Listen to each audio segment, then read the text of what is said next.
Hey everybody, this is Mr. Ternetsky, and this is Geometry Lesson 1, Unit 1, Lesson 1. Okay, so in our jump start here, given the pre-image point A located at 5, 2, in the diagram, find the location of the image point if we do the following types of transformations. So, pre-image is always your starting point, and the image is your ending point. Okay? So the first transformation, reflecting over the x-axis. So here's the x-axis. And we think of that when we reflect, it's kind of like a mirror. So our point A is going to reflect straight across the x-axis and end up right down there. And we're going to call that A prime. That is our image point. Okay. And our coordinates of that point would be 5, -2. Okay. If we were to reflect over the y-axis, here's the y-axis.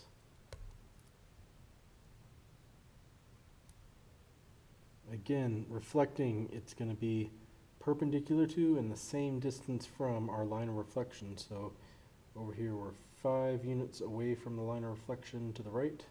So we're going to end up 5 units to the left of that, right there.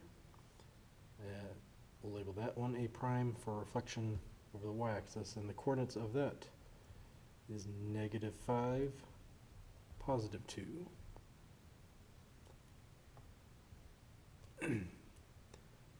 If we were to rotate 180 degrees counterclockwise around the origin, here's the origin. So we can think of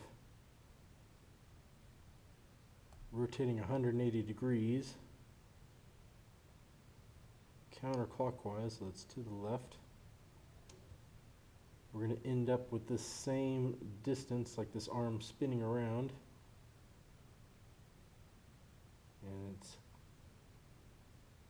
like up 2 or 5, so it's going to be over here down. Oops, that.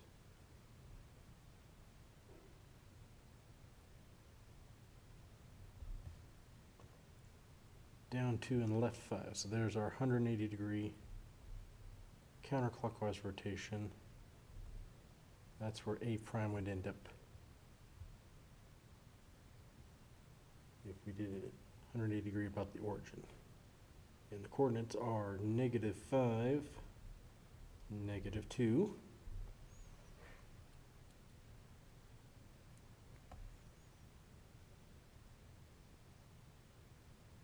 If we were to rotate 90 degrees clockwise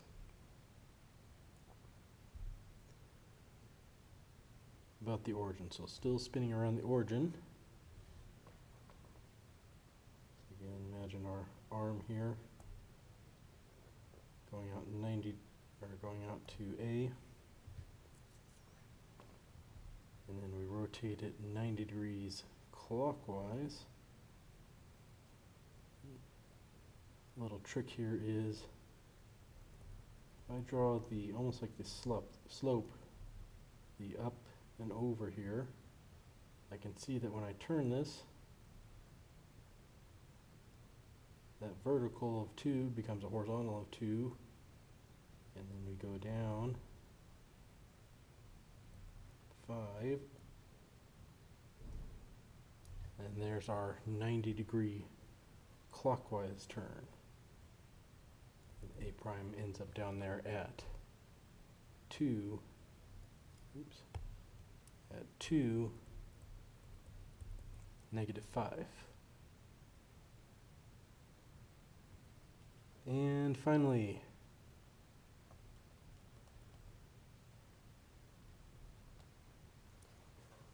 if I translate left 2 units and up 3, so left 2 and up 3, there's There's where A prime would end up. And those coordinates are going to be 3, 5. And just quickly before we move on, just notice that our original point was at 5, 2. And any reflection or rotation over an axis or like a 180 or a 90, we're keeping some version of those two coordinates. They might switch to negatives, they might switch places in x and y, but we'll have some version of 5 and 2. That's just something to observe here. All right. Moving on to the next page. So we're going to do some more complicated transformations. So we have this lizard here. And in our first activity, lazy lizard, we are going to translate the original lizard so that his nose is up on this point right here.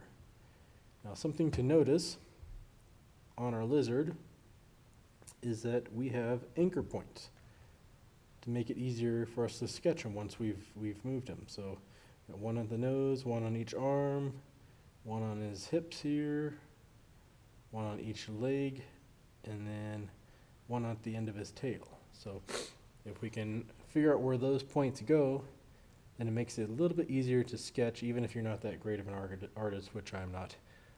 We can kind of get an okay sketch using those anchor points. So translation, so we're going to move this nose. He's going to go up 1, 2, 3, 8 units up, and 8, 9, 10, 11, 12 units to the right. So each one of these points is going to move the same distance up and over.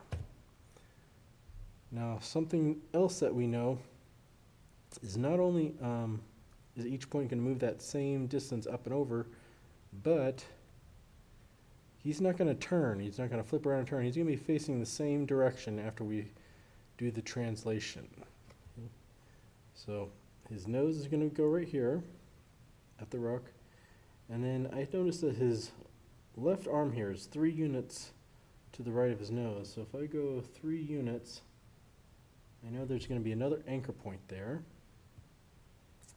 And then another 2 units from that, there's going to be an anchor point for this side of his hip.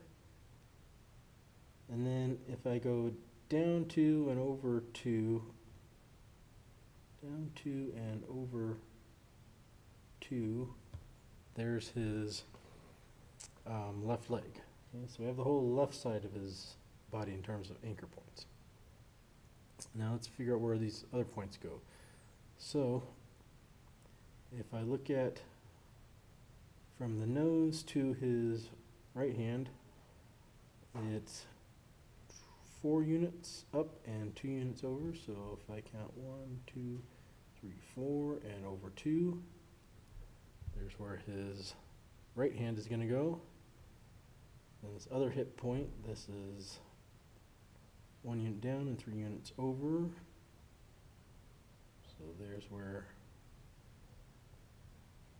this part of his body is. His tail is going to be 2 units and 1 unit down, 2 units to the right and 1 unit down. And then the last point is just a 1 unit over to the right and 1 unit down. So there are those 8 anchor points for our lizard. And I can try and sketch them. Forgive my poor artistry here, but we can kind of get an idea.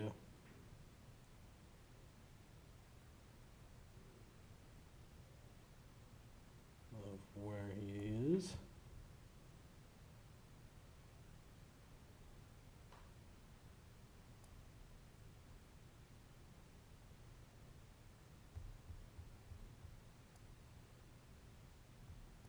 Oops. A little bit better job with his tail.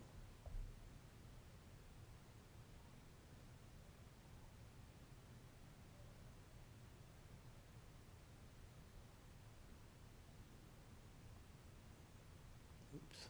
I don't know why I did that. There we go.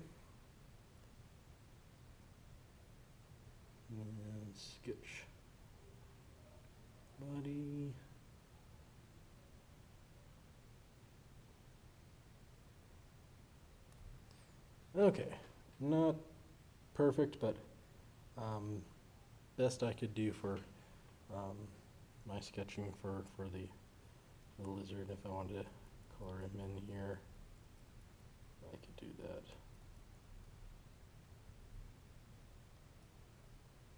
Okay, but there is our translation. And the most important thing that we're going to note with those anchor points, when we sketch those from start to finish, there's a couple things we should see here.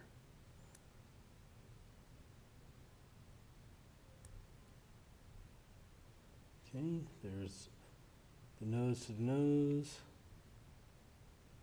and there's right arm to right arm, left arm to left arm. I don't know if we should technically call those arms, but biology of lizards, maybe they're all just legs.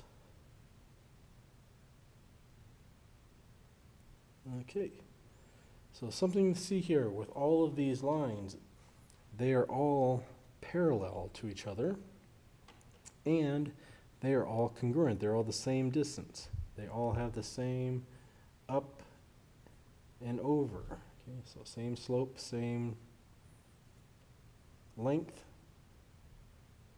And that is a key property of translations.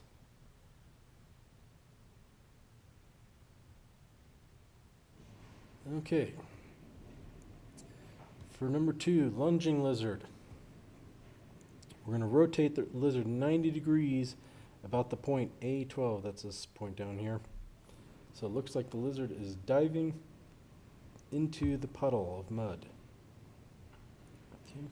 Now it doesn't tell us the direction, but to me, I think if he was going to be diving into the puddle, he's going to want to turn counterclockwise. Okay, so 90 degrees counterclockwise to get our lizard. Now,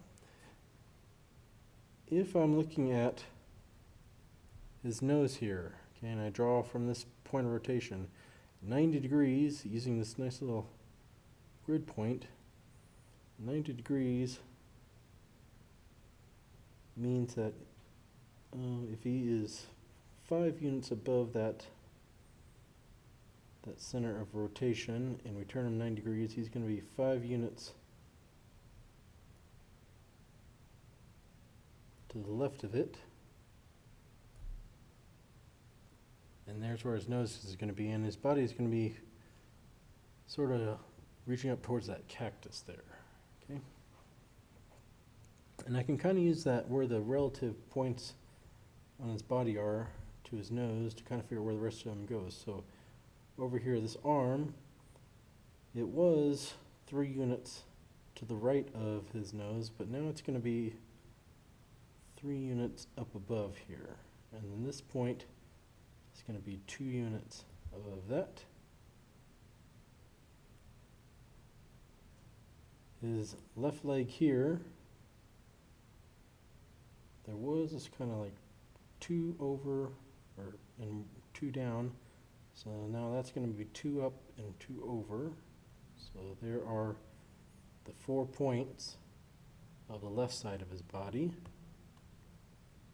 Now let's figure out where the rest of it goes. So this point up here, that is 4 up and 2 over. So if we turn it 90 degrees, now it's going to be going 2 to the right, or sorry, 4 to the left and 2 up. So there is where his left hand is. And then figuring out the rest of these, this is down 1 and 3 over, so this will be left, or sorry, right 1 and 3 up. There's the body, hip right there. This next one is 2 to the right and down 1, so that's going to go up 2 and right 1. And then the last point is right one, down one, so if we turn that 90 degrees, it's going to be up one, right one. So each of these points, I'm just turning them 90 degrees so that they line up with our nose here. Okay. All right, time to try my artistry skills again. So here's our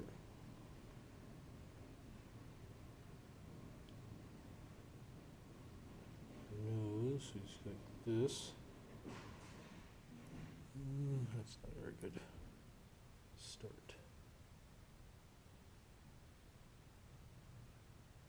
Let's see.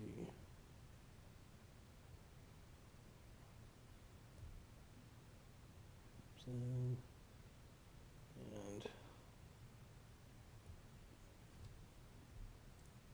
there's his hand. There's his body. Come in. The back leg.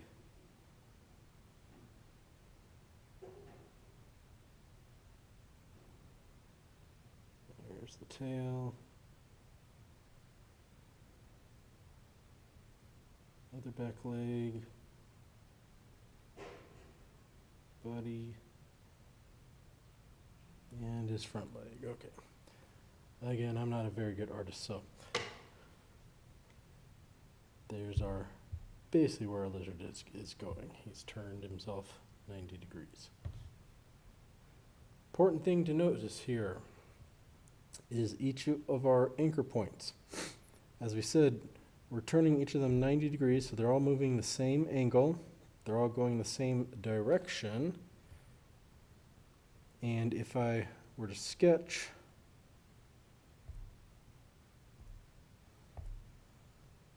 the path that our anchor points are traveling here, so starting with his nose, oops.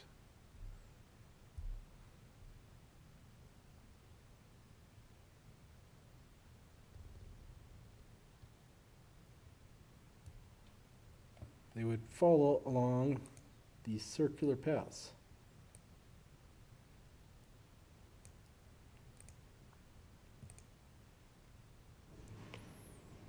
So that was the path that his nose would follow. His arm, so I think his left arm will follow that one.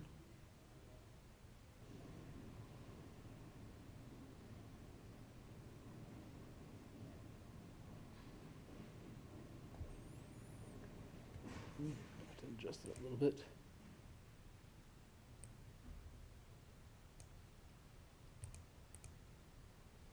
Okay, and maybe one more, maybe do his tail.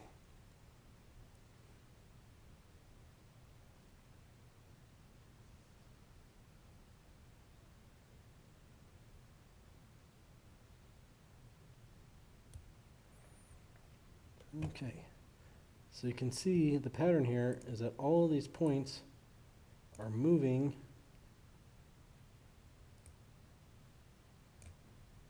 around circles that are centered around that center of rotation. Okay, we call these concentric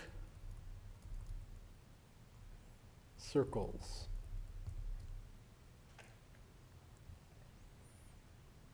So they kind of look like a target, okay, or a record with the different tracks. So each point moves along its own track, but around the same center and the same angle.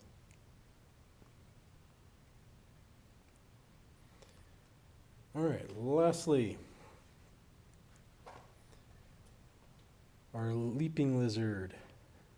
So our leaping lizard, we are going to reflect him over this line.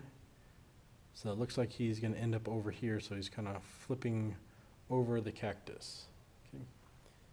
Now, we saw when we did reflections before that each of these points need to be perpendicular to our line of reflection. They need to be the same distance. So let's use our ruler here. let's sketch. We're going to try and line it up so that it is exactly perpendicular with our line of reflection as best as I can estimate. In other words, forming a 90 degree. And then I'm going to try and, using the same distance, so using my ruler here, just kind of counting these notches, figure out where the various points would go. So here's my nose, like 3, 4 of these notches, so it's going to be 1, 2, 3, 4, right about there.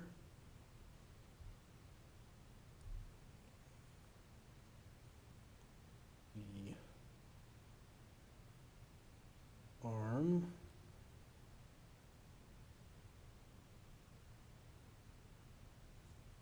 two,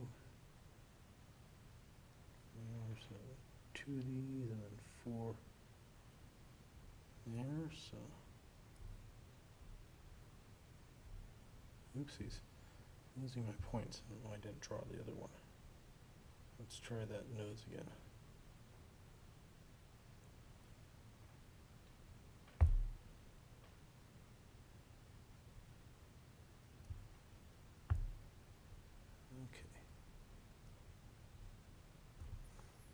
And make sure they stay. For some reason they want to disappear.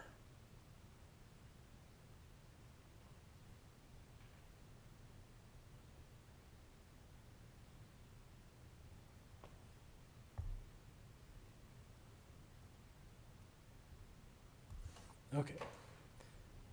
There's our hand.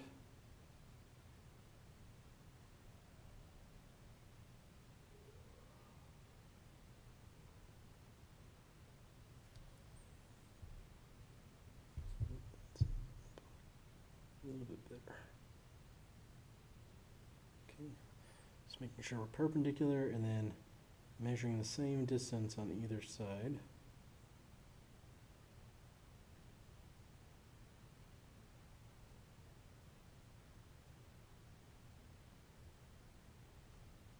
About there.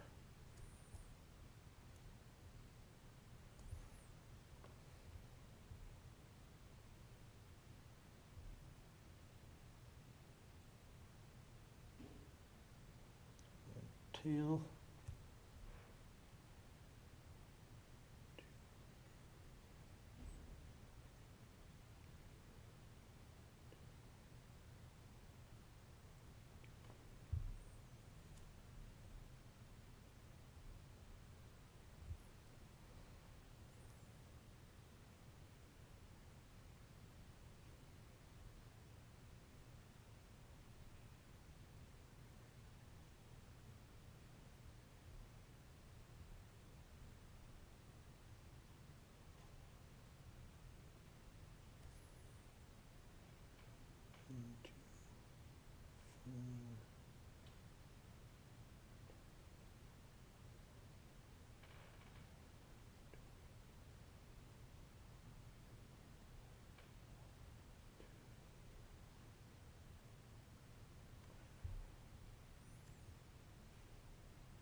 Okay, there's our 8 anchor points.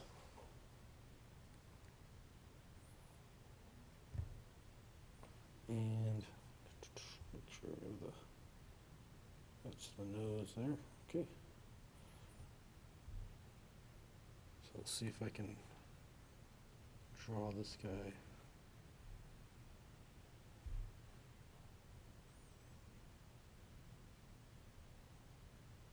Oops, that's not a very good start.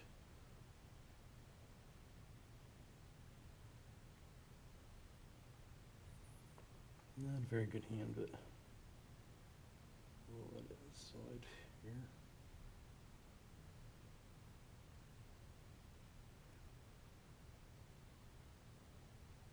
That's his body. There's his back foot.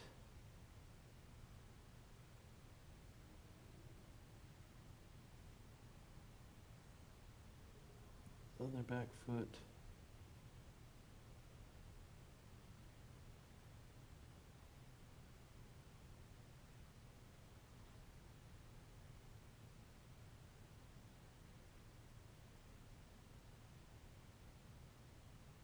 Oops.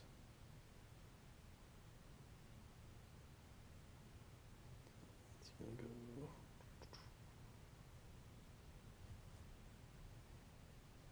That's not a very good tail there.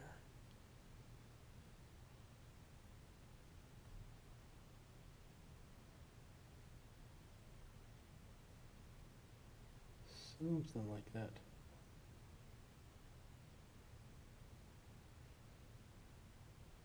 Okay.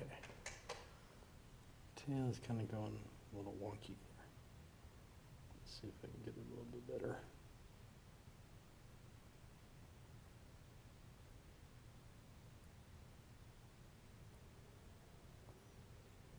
I know why, because I'm not drawing it as a mirror image.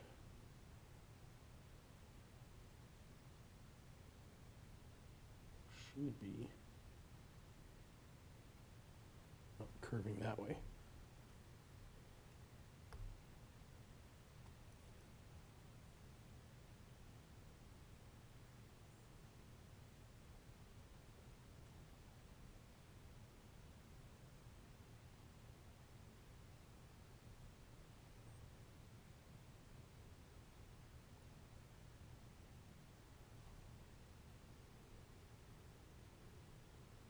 That's what it goes. Okay, that's why. Should go out like that. There we go. Edit. Not showing that mirror image. Okay, terrible drawing. If you watch the videos using the patty paper, you will get a lot better images. Okay, some takeaways.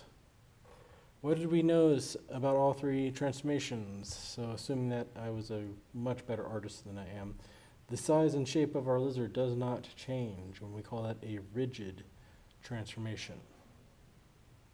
Some important things to notice about each transformation. In a translation, the corresponding points make parallel and congruent lines. In rotations, corresponding points move on concentric circles. And lastly, in the reflection, the corresponding points make parallel lines that are perpendicular to the line of reflection, which I forgot to sketch here. So each of these lines of reflection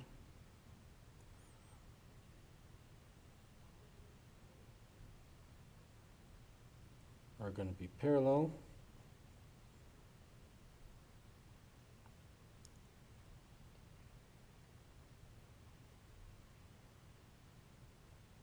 And they're each going to be equidistant from the reflection line. So this point is equidistant from that line of reflection. They all are perpendicular to that line of reflection. Some notation here. if we have some sort of translation, every point x and y moves to x plus 4, y minus 3. What that means is that's just a math way of saying go 4 to the right, okay, 4 belonging to the x, which is horizontal. And the y minus 3, that is saying go 3 down. Okay. Some vocabulary that we were talking about. Congruent means same shape and size. The pre-image is the before. The image is the after. Okay. We talked about what rigid transformations are. We talked about and did a reflection, a rotation, and a translation. The orientation is where your shape is facing. So something like a translation, the orientation does not change. Okay, and then we'll go to our retrieval. So first we have a right triangle. Put a little right angle there. Okay. And whenever you have a right triangle, if we're trying to look at sides, we can use Pythagorean theorem. So in other words, a squared plus b squared equals c squared. And the most important thing is c is always the hypotenuse, or the longest side of the triangle. Now we're trying to find the missing side, so I'm going to put an x there. Now 3 and x, it doesn't matter which one. The legs you can put for A or B. So I'm going to put 3 for A. And I'm going to put x for B. And then 6 is the hypotenuse. 3 squared is 9. X squared just stays x squared, and 6 squared is 36. So to solve for x, first thing we're going to do is we're going to subtract 9 from both sides. And when we do that, we get x squared equals 27. And then to get rid of the square, we're going to take the square root of both sides. And we get x equals exactly the square root of 27. That is an exact answer. Or, if we need an approximation, we can go to our calculator. And we can plug that in just as soon as that loads here.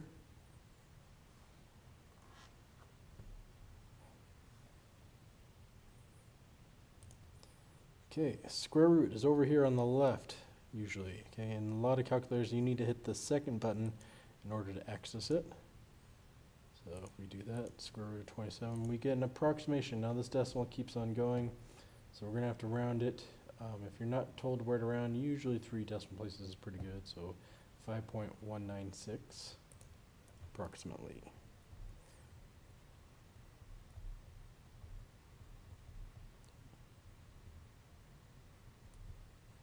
All right, so we had 2 different answers here. The one with the equal sign with the square root, this is known as the exact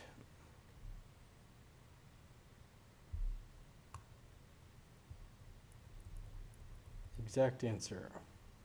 If we use a calculator, this is known as the approximate answer, okay, because we had to round. And finally, graph the function on the coordinate grid. So this is a linear equation, and our standard formula for that is y equals mx plus b. The m is our slope, and the b is our y-intercept. Now in this case, our y-intercept is -1. So if we go to -1 on our y-axis, that is our first point. Next, our slope is positive 2/3. So that means that we go up 2/3, and we put another point. And then we can do the same thing again, up 2/3. Just off our grid here. We can backtrack this too. Going left and down 3 so that we still have that positive up 2 over 3 even to the left. Take a straight edge, line up our points.